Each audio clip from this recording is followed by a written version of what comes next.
ముయ్యు. నిజామాబాద్ జిల్లా దర్పల్లి మండలంలో డాక్టర్ బాబాసాహెబ్ అంబేద్కర్ 135వ జయంతి వేడుకలు ఘనంగా నిర్వహించబడ్డాయి. సందర్భంగా కాంగ్రెస్ పార్టీ జిల్లా ఉపాధ్యక్షులు ఆర్మూర్ చిన్న బాలరాజు అంబేద్కర్ విగ్రహానికి పూలమాలలు వేసి ఘనంగా నివాళులర్పించారు. గ్రామ పెద్దలు, ప్రజాప్రతినిధులు, యువకులు భారీగా పాల్గొన్నారు. ప్రభుత్వం రాజ్యాంగ రూపకర్తగా సామాజిక న్యాయం కోసం పోరాడిన మహానేతగా అంబేద్కర్ సేవలను స్మరించుకున్నారు.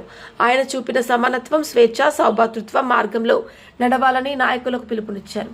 ప్రతి సంవత్సరం ఏప్రిల్ 14న అంబేద్కర్ జయంతి దేశవ్యాప్తంగా నిర్వహించబడుతుందని కార్యక్రమంలో సర్పంచ్ చెరుమల శ్రీనివాస్, కుల పెద్దలు రాజేశ్వర్, రాజశేఖర్, లక్పతి, ఎస్పీ లింగం, జాషువా తదితరులు పాల్గొన్నారు.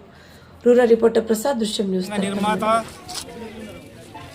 బడుగు బలహీన వర్గాల ఆశాజ్యోతి బాబాసాహెబ్ అంబేద్కర్ 135వ జయంతి సందర్భంగా ఆయనకు ఘనంగా నివాళులు అర్పిస్తూ భారత రాజ్యాంగ పరిరక్షణ కోసం కాంగ్రెస్ పార్టీ ఎల్లవేళలా కట్టుబడి ఉంటుందని తెలియజేస్తూ, ముఖ్యంగా సమాజానికి, యువతకు మేము తెలియజేసేది ఏమిటంటే, ఈరోజు కేంద్రంలో అధికారంలో ఉన్న భారతీయ జనతా పార్టీ రాజ్యాంగాన్ని మార్చే ప్రయత్నం చేస్తున్నది. బాబాసాహెబ్ అంబేద్కర్ చరిత్రను నీరుగార్చే ప్రయత్నం చేస్తున్నది.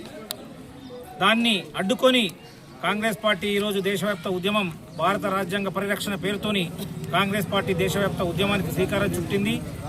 దాంట్లో భాగంగా మేము కూడా ప్రతి గ్రామం, ప్రతి గడపకు వెళ్ళి ప్రజల్ని చైతన్యవంతుల్ని చేశాం.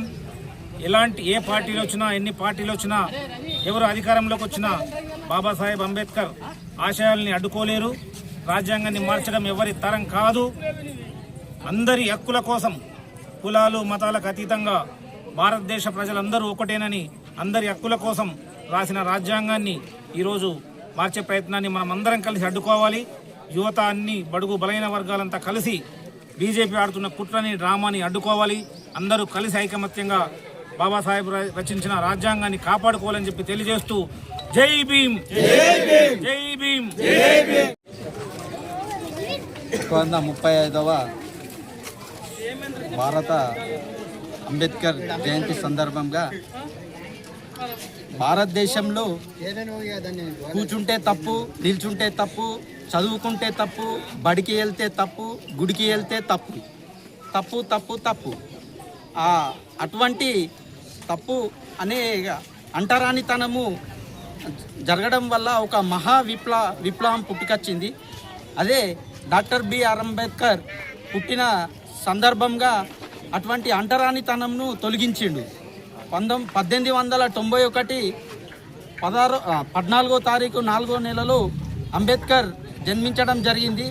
మరియు అతనికి ఎన్నో దళితుల కొరకు పోరాడి ఎంతో కష్టాలైనా భరించి మరి పోరాటం చేయడం జరిగింది. మరి స్కూల్లోకి వెళ్ళినా కానీ అందరూ క్లాసులో ఉంటే ఇతని డోర్ బయట కూర్చొని పెట్టి చదువుకునే వ్యక్తి. ఎందుకంటే ఒక విద్యార్థి ఒక స్కూల్ రూమ్లో టీచరు ఒక లెక్క చెప్పమని అంటే క్లాసులో ఉన్న వ్యక్తులందరూ లెక్క చేయకపోవడం వల్ల ఇతను వచ్చి నేను చేస్తానంటే, నువ్వు అంటరానితనము వ్యక్తివి, బోర్డు అంటుకపోతుంది, మరి అక్కడ టిఫిన్ బాక్సులు ఉన్నాయి, మేము తినలేము అని ఎన్నో విమర్శలు చేయడం జరిగింది. అటువంటి విమర్శల్లో డాక్టర్ బిఆర్ అంబేద్కర్ పుట్టడం జరిగింది. ఈ విప్లవంలో చాలా పోరాటం చేసిండు, ఎన్నో పట్టాలు పొందిండు. అతను చేసిన భారతదేశ రాజ్యాంగాన్ని రచించి చేసినటువంటి ఇప్పటికీ కూడా అదే ప్రకారం జరుగుతుంది. రాజ్యాంగము ఎలా రాసిండో అలా జరుగుతుంది. ఇదే రచించిన అంబేద్కర్ గారి 135వ దినోత్సవ దర్పల్లి గ్రామ ప్రజలకు శుభాకాంక్షలు. ఆయన ఆశయాలను మన దర్పల్లి గ్రామ ప్రజలు, దేశ ప్రజలందరూ ఆచరించాలని అందరికీ అంబేద్కర్ శుభాకాంక్షలు. 135వ భారత రాజ్యాంగ